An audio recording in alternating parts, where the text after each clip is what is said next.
Ladies and gentlemen, if you ever wanted to get a taste of the Ninja Gaiden franchise, but were fearing to do so because of its notorious difficulty, then I have the solution for you. Ninja Gaiden 4 is the easiest and flashiest Ninja Gaiden game that you can get your hands on. I'm not saying it's an easy game, but it's far more forgiving than its predecessors due to its focus on style over skill. This game is developed by Platinum Games, not Team Ninja. And while I can't say that it feels like a Platinum game, because my experience with them is very minimal, I can confidently say that it sure as hell looks like it brings the Platinum Games flair of MGR with a strong hint of Devil May Cry under a Ninja Gaiden aesthetic. That is by no means a bad thing. The game is absolutely phenomenal. Taking advantage of the new mechanics introduced with this entry to then go on an obliteration chain gave me the same visceral satisfaction of Doom Eternal.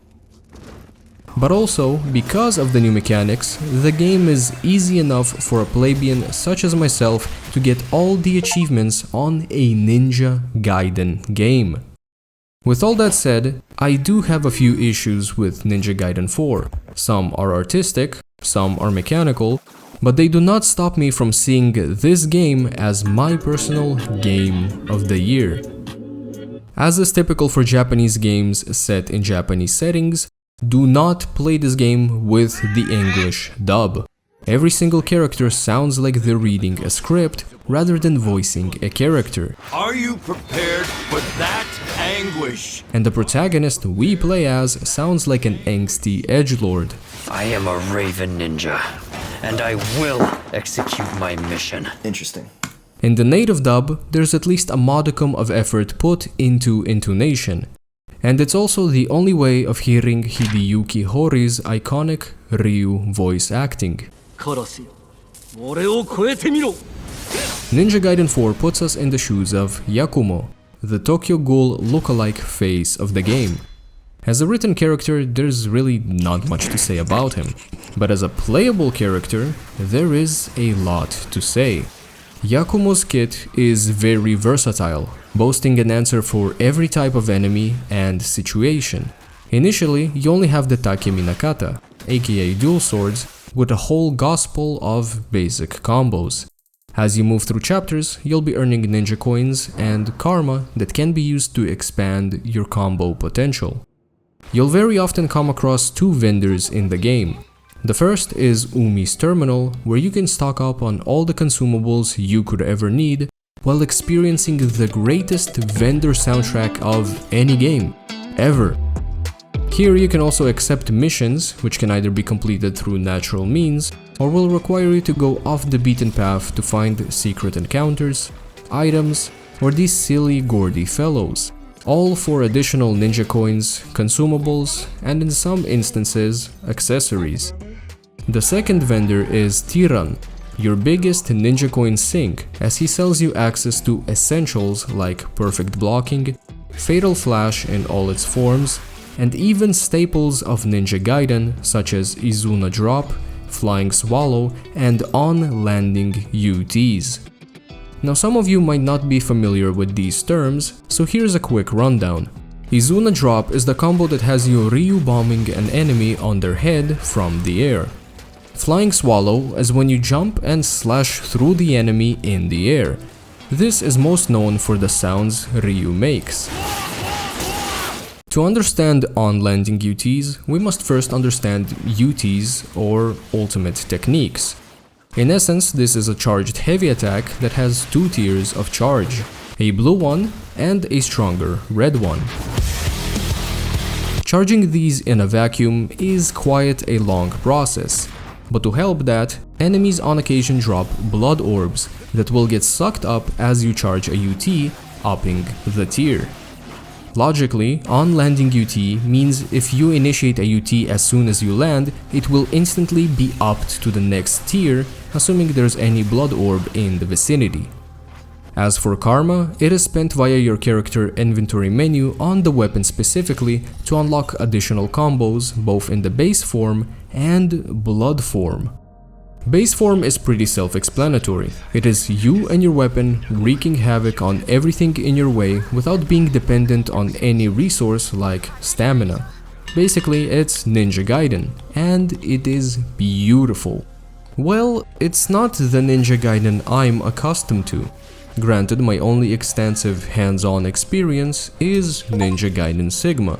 From that said experience, I internalized the extreme value of being precise with all my inputs.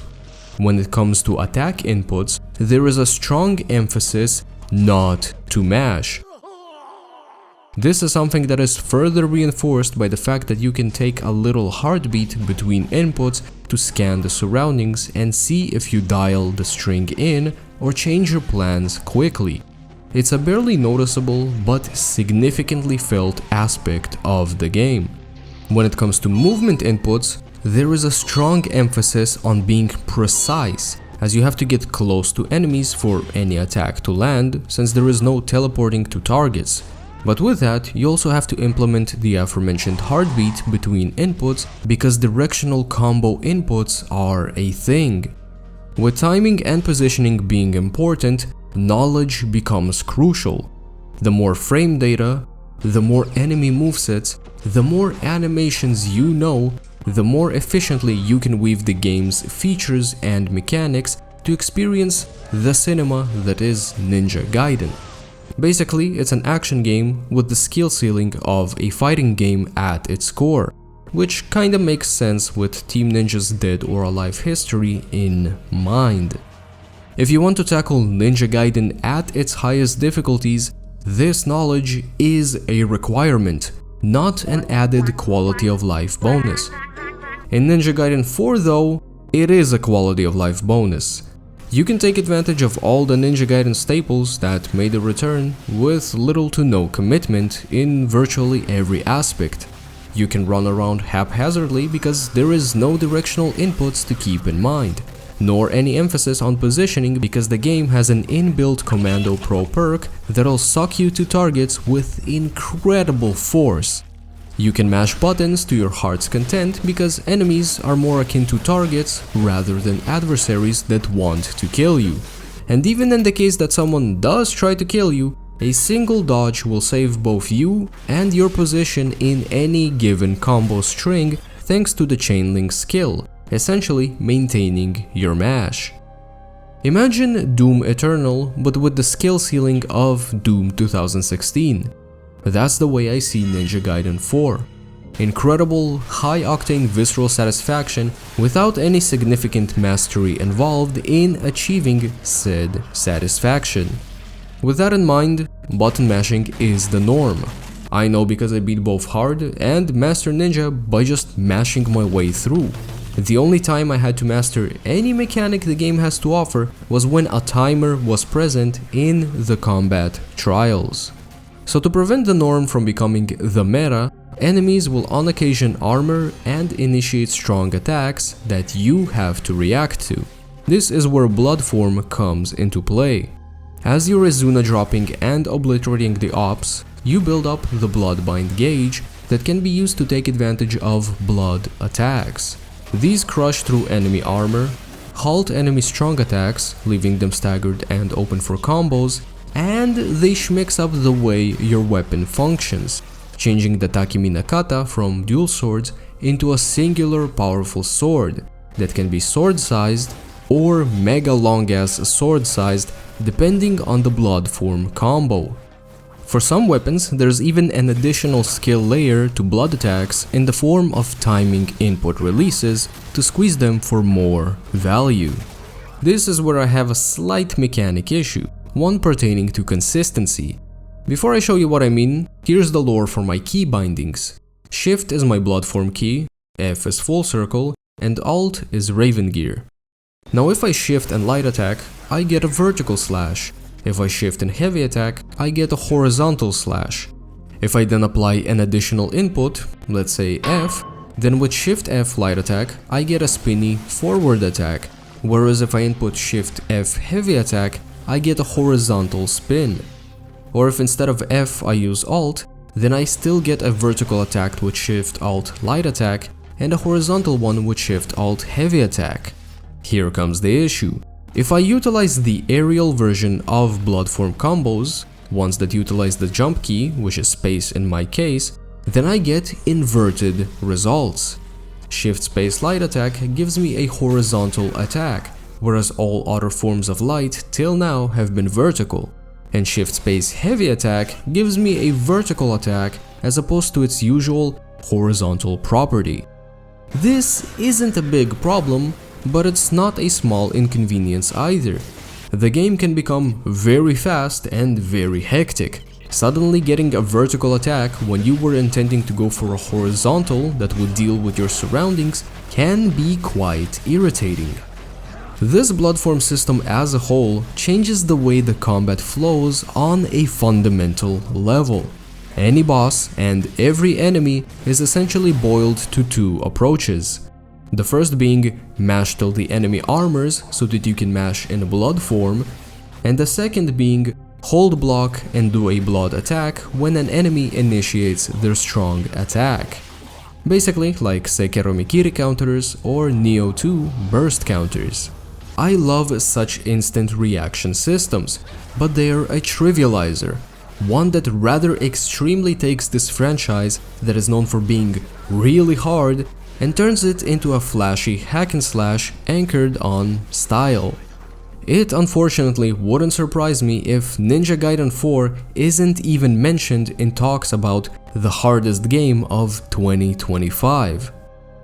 As you go through Ninja Gaiden 4, you'll be unlocking new weapons with each story beat.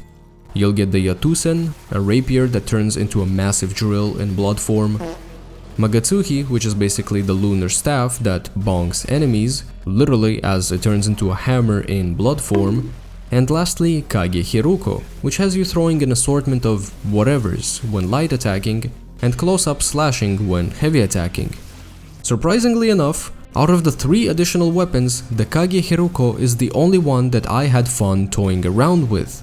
Like yeah, Yatusen's drilling is sexy and all, but the Kage Hiruko gives me utility for range, AoE and single target all in one neat bundle. After about 14 chapters, the game will start feeling like it's about to end, and that's when we're finally put in the shoes of Ryu fucking Hayabusa for 4 chapters. 3 of which have you doing levels you already did with Yakumo to fight bosses you already fought. One even forgoes the level part and immediately jumps to the boss arena. At least there is one chapter that does something new and fresh that is kinda exclusive to Ryu. I say kinda because you go through this level with Yakumo literally on the next chapter, but minus the unique boss. As a whole, this is really lame. This is not a spin-off game, it's a mainline Ninja Gaiden where Ryu has about the same amount of screen time as Rachel does in Ninja Gaiden Sigma. They didn't call NGS Rachel's Raunchy Adventure or some such nonsense, so I don't understand why they didn't apply that standard here when Ryu is a side character at best and an afterthought at worst. It genuinely feels like in Ninja Gaiden 4, Ryu only exists because the devs knew there would be extreme backlash if a mainline game didn't allow you to play as Ryu. This is further reinforced by the fact that Ryu has only one weapon to play with, the true Dragon Sword, that comes with Gleam form instead of Blood form. Exact same system, but looks cooler. With that in mind, you'd think they'd at least give Ryu the Lunar Staff, because it's been a staple of his arsenal in every mainline game. But no. Adding Gleam form to a weapon that already has Blood form because of Yakumo would be too much work. So you could instead wait for the paid DLC that'll give Ryu more weapons. You know what you don't have to wait for though? The experience of Ryu while playing as Yakumo. If you take a few minutes to defeat every boss in the boss trials on any difficulty after you complete the game, you'll unlock the Dark Dragon Blade that, drumroll please, has Ryu's moveset Gleam form included. Meaning that the only tangible gameplay difference between the two is that Yakumo can weapon swap and Ryu can take advantage of Ninpo. I wouldn't mind YAKUMO being the main character of this game if they'd at least put in some effort. As it stands, YAKUMO is exceptionally uninspired on a conceptual level, generic looking, edgy sounding, and tries too hard to bite Ryu's whole cold and calculated ninja persona while being more in line with an emo twink. All of what I just said would be a non-issue if the game was just titled appropriately for what it is, a spin-off. Though unfortunately when it comes to Ninja Gaiden, Team Ninja don't have the best naming track record. Not too long ago Ninja Gaiden 2 Black released. If you don't know, there is a precedent to the word black when it comes to Ninja Gaiden. It's essentially a director's cut that acts as the definitive edition. Ninja Gaiden 2 Black is not that, as it's a remaster of Ninja Gaiden Sigma 2, a game that differs significantly from the original Ninja Gaiden 2 in many ways.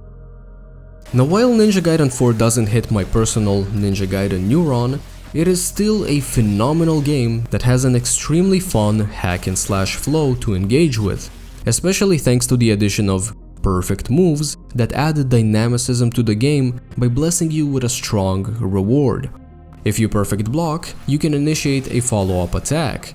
If you perfect dodge, you can initiate a follow-up attack as well, or you can get an on-landing UT out of the animation if there is a blood orb around. And if you perfect parry and then time the follow-up attack perfectly, you get a guaranteed dismemberment. Since you'll be having dozens of enemies on screen doing their own little attacks, there is a high probability you'll get a handful of accidental perfect X, Y, or Z because of the already innate button mashing nature of the game. All of this is why I called Ninja Gaiden 4 the easiest. With a perfect parry, you can dismember the biggest of the non-boss enemies, essentially insta-killing them, which will give you blood orbs to start chaining UTs and mashing your way through. But that's not to say the game is easy. It'll absolutely kick your ass and test every bit of resolve you have, especially in the trials window where you'll be challenged to persevere under specific conditions, like dying in one hit or not being able to use blood/gleam form. In terms of level design for the story mode parts of the game, I have to say that it's serviceable with a not small bit of why. The good is that it's rather linear, but often opens up enough for you to make not abundantly obvious turns that'll lead you to secret encounters for missions, or purgatory trials, which are essentially an arena challenge that rewards you with the ninja coin and karma quantity you select. The more health you sacrifice, the more rewards you reap. The not so good is the on-rails Sonic Hero portions, and I do literally mean on rails. The first few times, these are a nice breather between hectic encounters when you're getting used to the game, but they slowly start piling up. In the Tokyo chapters, you're on rails. In the Fuhaku Sanctum chapters, you're gliding through the air. In the Drowned District chapters, you're on a surfboard. And then finally, as you start nearing the late game chapters, you're doing a mix of all three. The worst part is that these rail portions are static. If you get good with the combat, you can cut down the time encounters last based on your skill. But there is no getting good with the railing slop. It'll always take the same amount of time and offer the same exact experience. It's just boring padding that makes replaying chapters a slog. Let's take a moment to appreciate how this game, that has dozens of enemies on screen, all boasting attack animations, visual effects, and intense blood and gore with its bombastic obliterations, runs smooth like butter. I didn't have a single hiccup, hitch, or lag throughout my 40+ hours. For 2025 standards, that's absolutely insane. You know what else is insane? The final rating for Ninja Gaiden 4, which is a whopping out of 10. That's about it. One day I'll revisit Ninja Gaiden 4 with a more in-depth perception after I Serjuh my way through the Master Collection games. Till then though, if you like MGR and Ninja Gaiden, then you'll get the of both worlds with this game. Other than that, don't forget to slap like, slap wife, it's